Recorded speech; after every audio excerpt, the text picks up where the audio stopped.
Bapak Ibu yang dikasihi Tuhan, pagi ini saya akan sharingkan dan mengajak kita merenungkan firman Tuhan dengan tema merindukan kehidupan rohani. Merindukan kehidupan rohani. Nah Bapak Ibu, bagaimana kehidupan rohani kita saat ini? Bagaimana kehidupan rohani kita saat ini?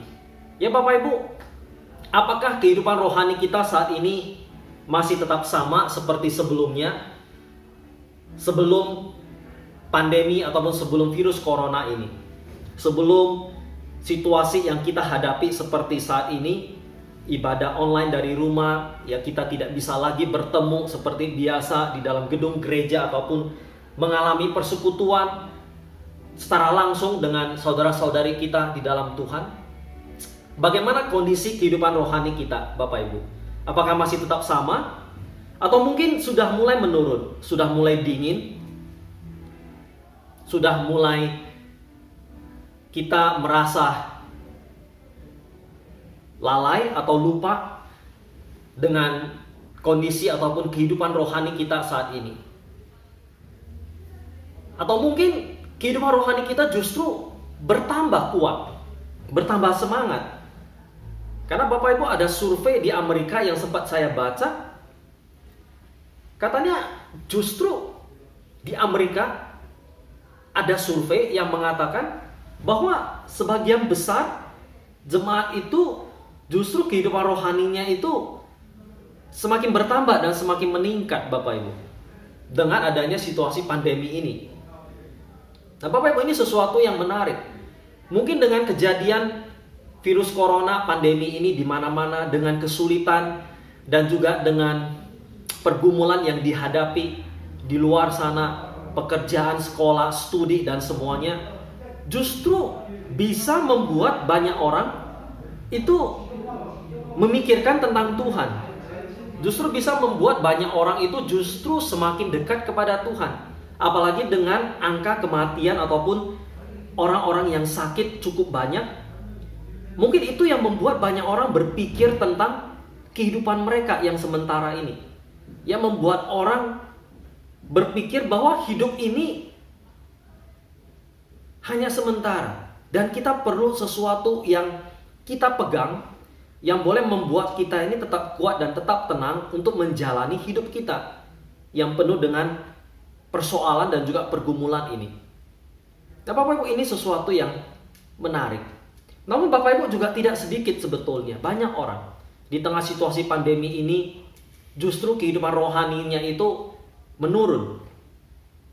Mungkin dulu terbiasa ke gereja, beribadah ataupun bersekutu, tapi Bapak Ibu selama hampir mungkin setahun ini kegiatan di gereja itu hampir sama sekali itu hilang, Bapak Ibu. Bukan hanya di Indonesia, di Korea termasuk, bahkan di seluruh dunia. Kegiatan di gereja itu tidak lagi seperti yang dulu. Kita bisa berkumpul, cell group secara langsung, persekutuan, mungkin banyak acara, event. Dan Bapak Ibu, itu mungkin yang membuat banyak orang kehidupan rohani mereka itu semakin menurun di tengah situasi ini. Dan Bapak Ibu, pagi ini saya mau mengajak kita, jikalau kita juga mengalami hal yang sama. Jikalau di dalam situasi pandemi seperti ini ditambah dengan persoalan, kesulitan, pergumulan dalam pekerjaan, studi, keluarga, apapun itu, Bapak Ibu, itu mungkin membuat kehidupan rohani kita menurun. Bapak Ibu, saya mau mengajak kita pagi ini untuk bagaimana kita merindukan supaya kehidupan rohani kita itu boleh bangkit kembali, atau paling tidak kita menjaga terus semangat dan juga kekuatan rohani kita. Bapak Ibu, ada beberapa prinsip yang akan saya coba ajak kita untuk merenungkan bersama. Bapak Ibu, prinsip yang pertama yang perlu kita ketahui untuk supaya kita terus menjaga kekuatan rohani kita, itu adalah kita perlu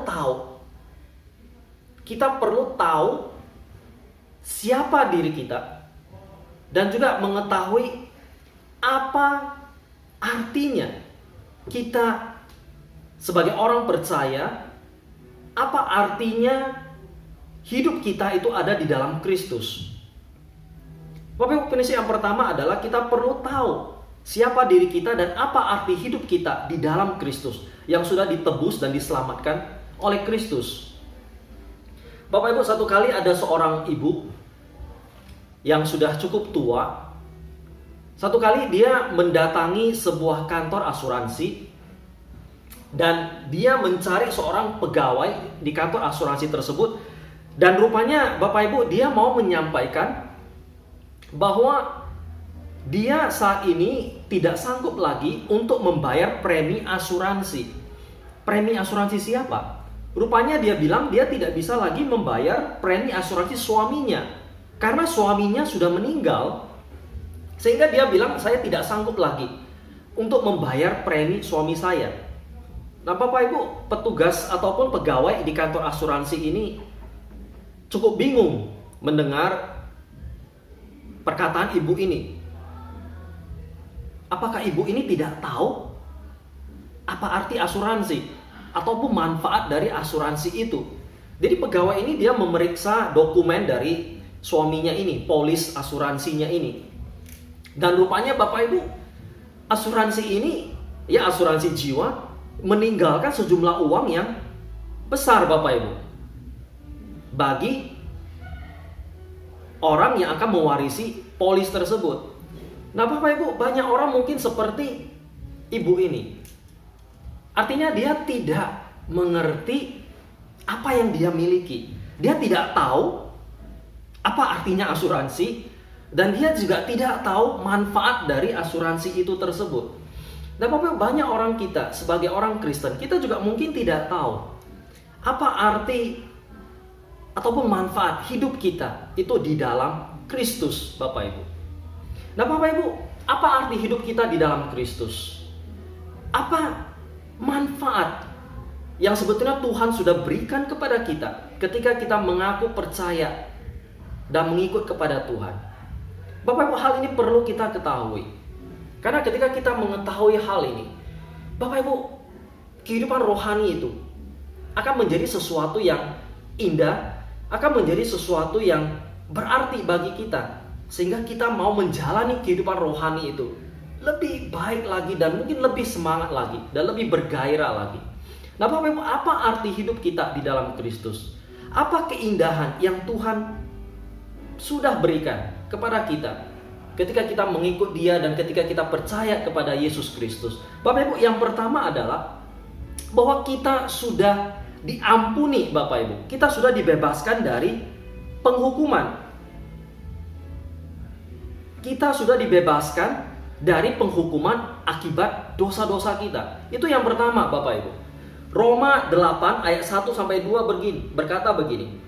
Demikianlah sekarang tidak ada penghukuman bagi mereka yang ada di dalam Kristus Yesus.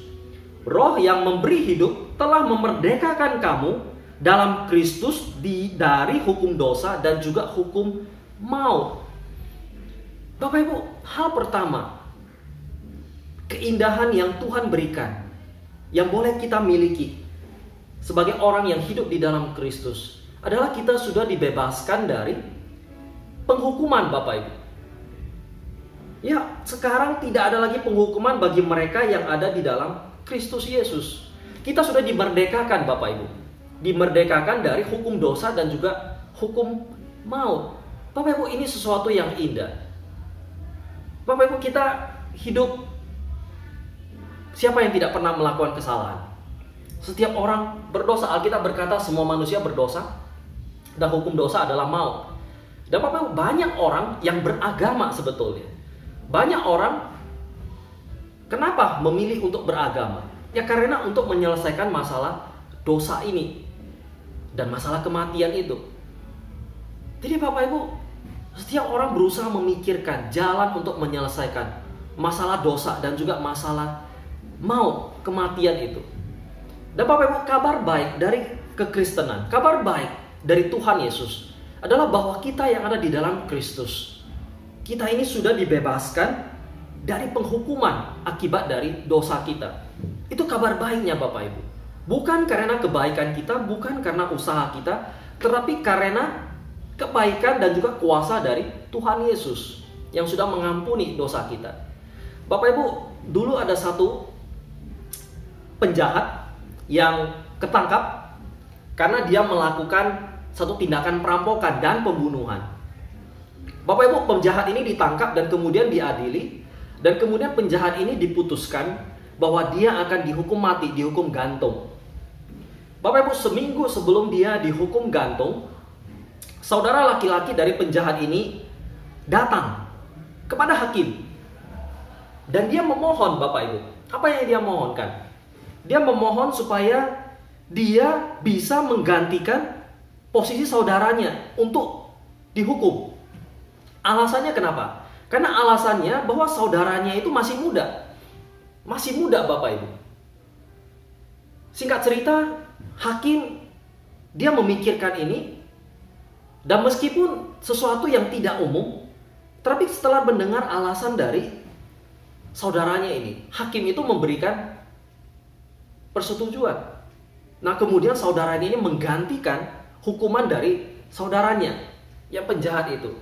Nah, Bapak, ketika saudaranya ini menggantikan hukuman dari saudaranya ini, saudaranya yang penjahat itu bagaimana? Karena ada yang menggantikannya, saudaranya ini kemudian bebas dari hukuman. Dia menjadi bebas, Bapak Ibu. Tidak ada lagi penghukuman bagi dia. Dia dibebaskan. Nah, Bapak Ibu, sama halnya kita ketika kita percaya kepada Kristus. Alkitab berkata kita dibebaskan dari penghukuman. Karena apa? Karena Kristus yang sudah menggantikan hukuman kita di atas kayu salib. Sehingga Bapak Ibu, tidak ada lagi penghukuman bagi kita. Karena apa? Karena Kristus sudah dihukum di atas kayu salib bagi kita, bagi saudara dan juga bagi saya. Oleh karena dosa-dosa kita, Bapak Ibu. Sehingga Bapak Ibu, itulah keindahan kita yang kita miliki di dalam Kristus. Itulah kekayaan rohani yang kita miliki di dalam Kristus. Dan sehingga itu juga yang seharusnya mendorong kita, membuat kita semakin rindu, Bapak Ibu, untuk mengalami kehidupan rohani bersama dengan Tuhan. Oleh karena Tuhan yang sudah mengasihi kita, yang sudah menyelamatkan kita dengan penuh anugerah. Bapak Ibu, keselamatan yang sudah kita terima secara cuma-cuma, sebetulnya Kristus sudah memberikannya bagi kita. Cuma-cuma itu karena kita tidak melakukan apa-apa. Tapi Kristus yang sudah membayar harganya begitu mahal bagi kita. Sehingga Bapak Ibu, hal itu mendorong kita untuk boleh memiliki kerinduan, untuk boleh memiliki kehidupan rohani bersama dengan Tuhan. Bapak Ibu, itu yang pertama. Arti dan juga keindahan hidup kita di dalam Kristus. Kita sudah dibebaskan dari penghukuman. Lalu Bapak Ibu, yang kedua, apa arti hidup kita? Siapa kita? Dan juga keindahan hidup kita di dalam Kristus. Yang kedua adalah bahwa kita ini sudah diangkat menjadi anak Allah. Kita sudah menjadi anak Allah, Bapak Ibu. Jadi Bapak, kita bukan hanya dibebaskan dari hukuman, tapi kita diangkat menjadi anak Allah. 1 Yohanes pasal 3 ayat 1 berkata demikian, Bapak Ibu. Lihatlah betapa besarnya kasih yang dikaruniakan Bapa kepada kita, sehingga kita disebut anak-anak Allah. Dan memang kita adalah anak-anak Allah. Karena itu dunia tidak mengenal kita, sebab dunia tidak mengenal Dia. Lihatlah betapa besarnya kasih yang dikaruniakan Bapa kepada kita, sehingga kita disebut anak-anak Allah, Bapak Ibu. Bapak Ibu, bayangkan bahwa kasih Tuhan kepada kita bukan hanya membebaskan kita dari hukuman, bukan hanya menolong kita, bukan hanya menyelamatkan kita sehingga kita tidak mati, melainkan hidup bersama dengan Dia. Tapi Tuhan juga menjadikan kita sebagai anaknya. Bapak Ibu bisa bayangkan, misalnya ada seseorang yang sudah berbuat tidak baik kepada kita. Ya, seseorang yang sudah berbuat tidak adil, seseorang yang sudah bertindak jahat kepada kita, yang sudah berbuat dosa kepada kita, yang sudah menyakiti kita dan mengecewakan kita. Tapi Bapak Ibu, mungkin karena kasih kita, kita mengasihi dia, kita mengampuni dia, kita menolong dia, bahkan menyelamatkan dia ketika dia dalam kesulitan. Tapi Bapak Ibu, bisa nggak kita misalnya bukan hanya menolong dan menyelamatkan dia, tapi kita justru membawa dia atau menjadikan dia sebagai anggota keluarga kita, sebagai seseorang yang dekat dengan kita, atau bukan menjadikan dia sebagai teman kita. Itu mungkin hal yang tidak mudah. Kalau mungkin menolong atau mengampuni dia, mungkin kita masih bisa melakukan. Dan memang kita perlu melakukannya Bapak Ibu. Belajar untuk melakukan itu. Menolong, menyelamatkan orang yang menjadi musuh kita. Mengampuni dia. Tapi Bapak Ibu, tapi kalau menjadikan dia sebagai teman, sahabat, bahkan menjadikan dia sebagai anggota keluarga kita, itu sesuatu yang tidak mudah. Tapi Bapak Ibu, itulah kasih Allah kepada kita yang begitu besar. Betapa besarnya kasih yang dikaruniakan Allah kepada kita, Bapak Ibu. Bukan hanya kita diselamatkan, bukan hanya kita diampuni dosa kita, tapi bahkan kita dijadikan sebagai anaknya. Bapak Ibu bisa bayangkan, kita menjadi anak Allah. Siapa diri kita? Kita ini orang berdosa. Kita tidak layak Bapak Ibu. Kalau kita diampuni, diselamatkan, kita sudah sangat bersyukur. Tapi ketika kita dijadikan sebagai sesuatu yang penting, sesuatu yang berharga, sebagai anak, Bapak Ibu, bagaimana perasaan kita? Sungguh ini sesuatu yang indah. Ketika kita dijadikan sebagai anak Allah, yang menjadi bagian dari keluarga Allah. Allah yang menciptakan langit dan bumi. Dan kita memiliki satu bagian atau posisi yang penting di dalam dia sebagai anaknya. Bapak Ibu, dosa kita, kesalahan kita dan pelanggaran kita, Tuhan tidak mengingatnya lagi. Dan Tuhan bahkan menjadikan kita sebagai anaknya. Bapak Ibu, dulu ada cerita yang pernah saya baca, sebuah artikel. Ada sepasang suami istri yang setelah sekian tahun menikah, Bapak Ibu, belum mempunyai anak. Lalu kemudian mereka memutuskan untuk mengadopsi seorang anak. Tapi Bapak Ibu, tidak lama setelah mereka mengadopsi anak ini, tidak lama kemudian pasangan ini dikaruniai anak. Istrinya hamil. Tidak lama setelah mereka adopsi, sekitar setahun kemudian, mereka punya anak. Ya, 2 anak ini laki-laki Bapak Ibu. Lalu kemudian 2 anak laki-laki ini tumbuh besar bersama, ya sampai sekitar 8-9 tahun, ya masing-masing 8 tahun dan 1 9 tahun. Lalu Bapak Ibu, satu kali ada tetangga dan juga teman lain yang mengunjungi rumah mereka. Nah, ketika tetangga dan teman ini melihat kedua anak ini bermain bersama, lalu sang tetangga ini, teman ini bertanya kepada sang ibu. Dia bertanya, yang mana anakmu? Yang mana anakmu? Lalu jawab sang ibu apa?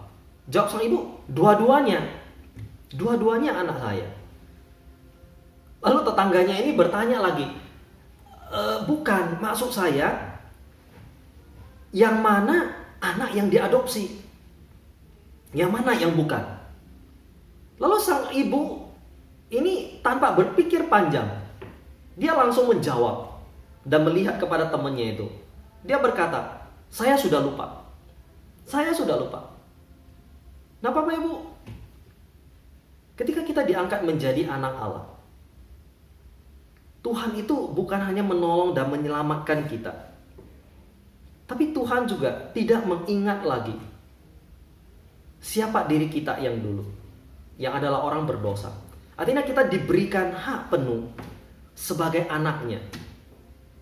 Kita diberikan satu hak khusus Bapak Ibu untuk bersama dengan Allah. Kita semua adalah anak-anak Allah di dalam Kristus. Dan Bapak Ibu, itu sesuatu yang indah bagi saya secara pribadi. Ya, ketika saya bisa dianggap sebagai anak Allah. Bapak Ibu, dulu saya bergumul. Sebelum saya percaya Kristus, Bapak Ibu, saya sewaktu remaja, saya itu orang yang sangat rendah diri. Saya ini orang yang tidak percaya diri, pemalu dan penakut. Jadi Bapak Ibu, saya ketika remaja itu, saya sebetulnya merasa saya itu tidak dikasihi di dalam keluarga. Saya merasa koko saya, abang saya, itu lebih dikasihi oleh orang tua saya. Saya sering dimarahi dan saya sering dibanding-bandingkan dengan koko saya waktu itu. Jadi Bapak Ibu, saya merasa sedih sekali dan saya merasa saya tidak dikasihi. Apapun yang saya perbuat kok sepertinya salah terus. Sehingga Bapak Ibu, saya pernah satu kejadian itu di sekolah. Saya ikut teman-teman saya karena saya malas di rumah. Karena bagi saya diomeli terus, ya gak ada yang benar yang saya kerjakan.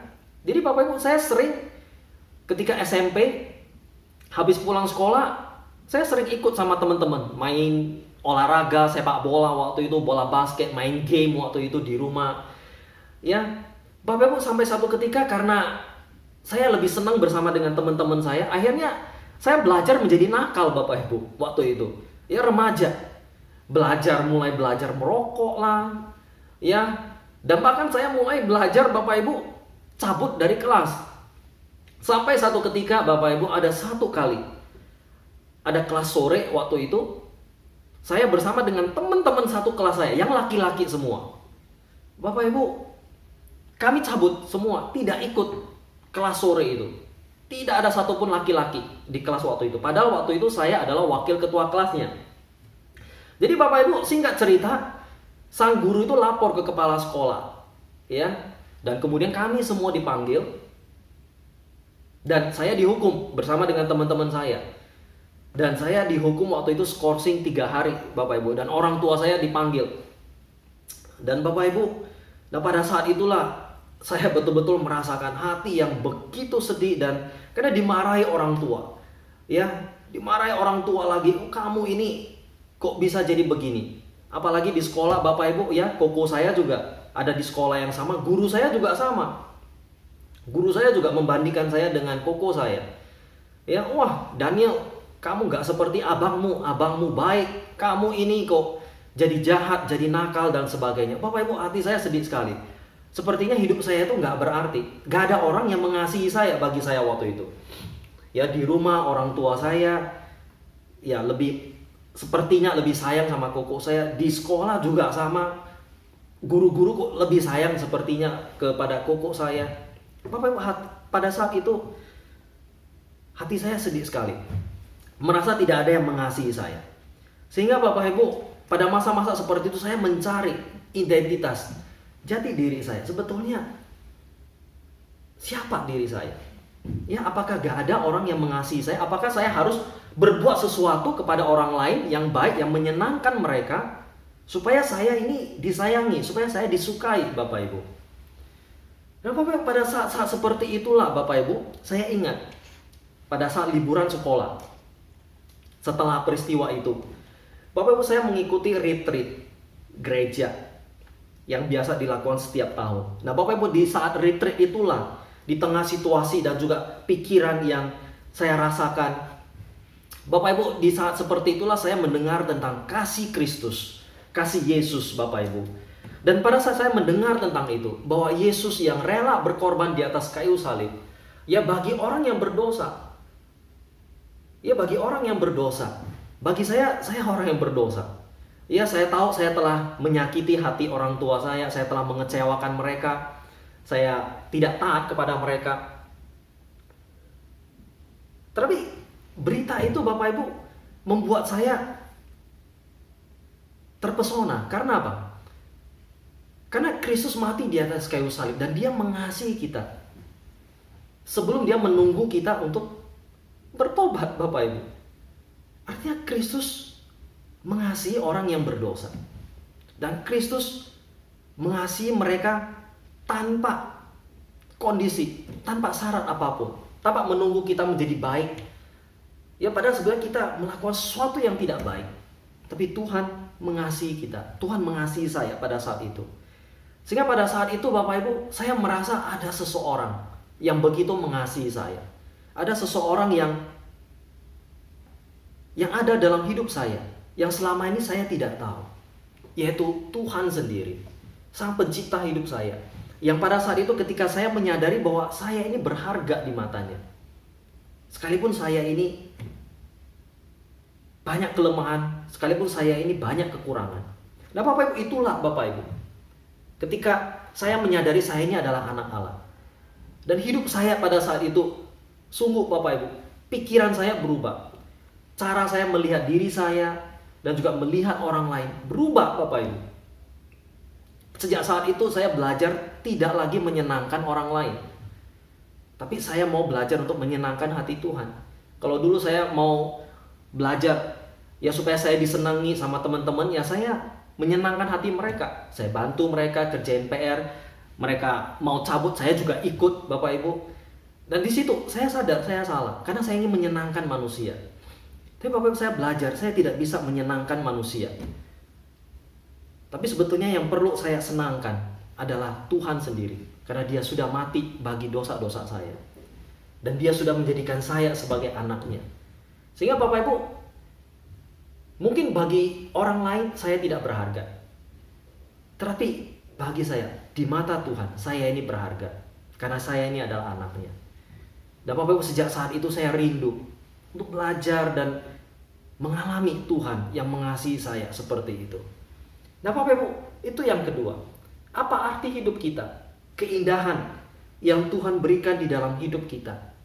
Bahwa kita bukan hanya diampuni, dibebaskan dari hukuman akan dosa kita, tapi kita juga dijadikan sebagai anak oleh Dia. Lalu Bapak Ibu, yang ketiga, bahwa kita sudah dijadikan anak, kita ini adalah ahli waris dari Allah. Kita adalah ahli waris.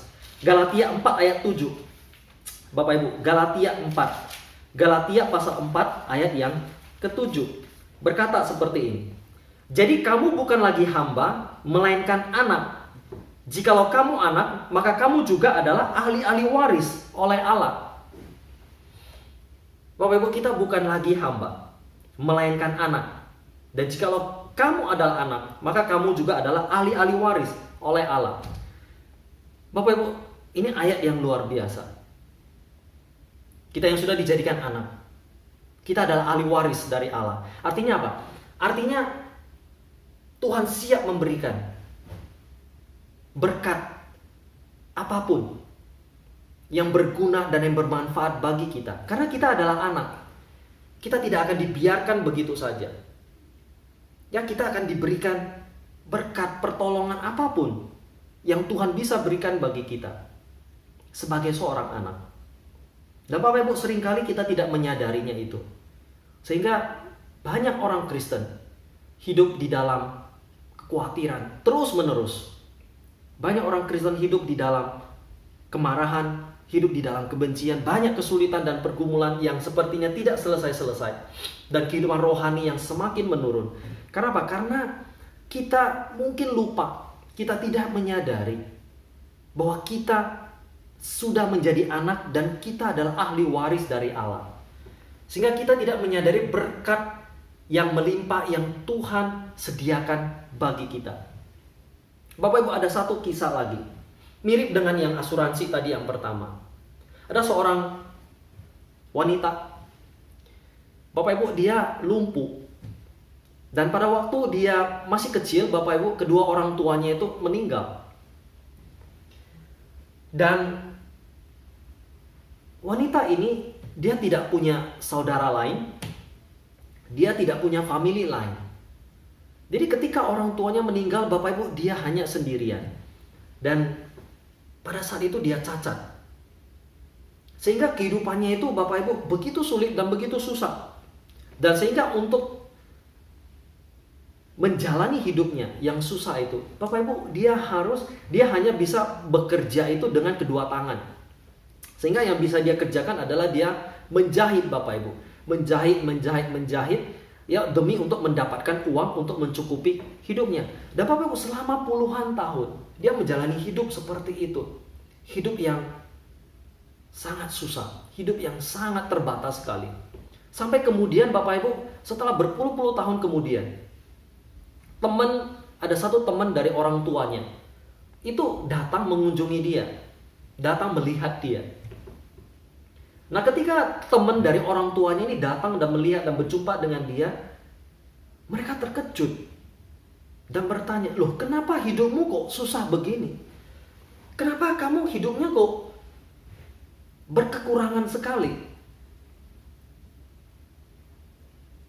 Dan wanita ini berkata apa? Ya berkata, "Karena saya sendirian saja. Saya tidak punya siapa-siapa.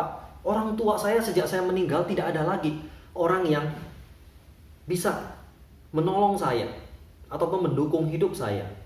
Tapi teman orang tuanya ini berkata, "Loh, bukankah kamu tidak tahu? Apakah kamu tidak tahu kalau orang tuamu itu meninggalkan harta bagi kamu? Ada warisan yang orang tuamu itu tinggalkan bagi kamu." Lalu wanita ini bilang, "Saya tidak tahu." Dan rupanya Bapak Ibu terjadi kesalahpahaman. Nah, ketika teman orang tuanya ini kemudian pergi ke pengacara yang orang tuanya dulu ini kenal, dan kemudian bertanya, bagaimana dengan warisan yang dulu pernah diberikan, yang akan dijanjikan kepada anaknya ini. Bapak Ibu, rupanya terjadi kesalahpahaman. Dan anak ini, wanita ini tidak pernah diberitahu, tidak pernah tahu kalau ada harta yang diwariskan oleh orang tuanya bagi dia. Sehingga selama berpuluh-puluh tahun dia hidup di dalam kesusahan, ya di dalam kesulitan Bapak Ibu. Bapak Ibu, banyak di antara kita mungkin sebagai orang percaya, kita mengalami kesusahan rohani, kita mengalami kesulitan, kita mengalami banyak pergumulan. Kenapa? Karena kita tidak menyadari harta ataupun warisan yang Tuhan sudah sediakan bagi kita sebagai orang percaya. Karena kita tidak tahu siapa diri kita, dan juga kita tidak tahu apa keindahan yang kita miliki di dalam hidup kita bersama dengan Kristus.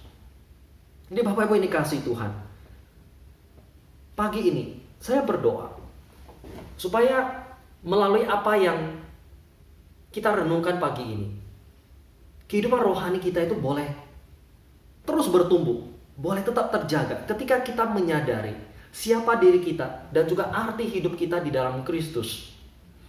Yang pertama, bahwa kita sudah diampuni oleh karena dosa-dosa kita. Anugerah Tuhan yang begitu luar biasa bagi kita. Lalu yang kedua, Bapak Ibu, kasih Allah yang juga lebih besar lagi ketika kita dijadikan menjadi anaknya. Lalu yang ketiga, kita menjadi ahli warisnya. Bapak Ibu, biarlah tiga hal ini boleh kita ingat dan boleh kita yakini Bapak Ibu, sehingga itulah yang akan menolong kita dan memampukan kita untuk menjalani kehidupan rohani kita bersama dengan Tuhan. Hal itulah yang memampukan kita bahwa di tengah situasi yang sesulit apapun Bapak Ibu yang kita hadapi saat ini, kita bisa tetap menjalaninya. Bukan karena diri kita baik, bukan karena diri kita hebat, tetapi karena kita punya Tuhan yang hebat, yang luar biasa, yang penuh kasih, yang sudah menolong kita, menyelamatkan kita, memberikan arti bagi hidup kita. Bapak Ibu, ada banyak pertanyaan, pergumulan, dan Bapak Ibu itu juga saya alami dan juga saya jalani. Tapi Bapak Ibu, ketika semuanya ini dijalani dan saya tahu bahwa saya ini tidak sendirian, bahwa saya punya Tuhan dan saya bisa berpegang kepada janjinya, bahwa saya bisa datang kepada Dia dan bahwa Dia akan memberikan kelegaan kepada saya, bahwa Tuhan berkata saya bisa menyerahkan segala kekhawatiran saya kepada Dia. Bapak Ibu, itulah yang membuat saya kuat, itulah yang membuat saya mampu menjalani semuanya itu. Sekalipun mungkin saya nggak mengerti persoalan dan juga kesulitan yang saya alami sebelumnya ataupun yang sekarang ini, apapun yang akan datang. Tapi biarlah Bapak Ibu itu tidak mengurangi semangat kita dan juga kerinduan kita untuk terus menjalani kehidupan rohani bersama dengan Tuhan. Sekalipun situasi pandemi di depan kita, di luar sana, itu begitu sulit dan sepertinya kita tidak tahu sampai kapan akan selesai. Tapi mari Bapak Ibu, saya mau mengajak kita supaya situasi pandemi ini ataupun kesulitan apapun yang Bapak Ibu sedang hadapi, itu tidak membuat kehidupan rohani kita itu semakin menurun, tapi kita mampu menjaganya, bahkan mampu meningkatkan kehidupan rohani kita itu lebih baik lagi. Jadi Bapak Ibu, jangan patah semangat, jangan tawar hati. Sekalipun kita masih belum bisa bertemu muka secara muka, kita belum bisa beribadah seperti yang dulu lagi. Bapak Ibu, kita mungkin boleh belajar, beradaptasi dengan new normal saat ini. Ada banyak hal baru yang perlu kita sesuaikan, termasuk cara kita beribadah, cara kita bersekutu, cara kita menjadi orang Kristen selama ini. Bapak Ibu, ada banyak cara. Allah itu adalah roh Bapak Ibu. Jadi mari kita datang kepada Tuhan yang adalah roh itu, yang bisa kita jumpai, kita sembah, kita puji dimanapun kita berada, karena dia dekat dengan kita. Bahkan dia ada di dalam hati kita melalui rohnya yang kudus. Jadi Bapak Ibu, mari kita jaga rohani kita melalui persekutuan kita kepada Tuhan.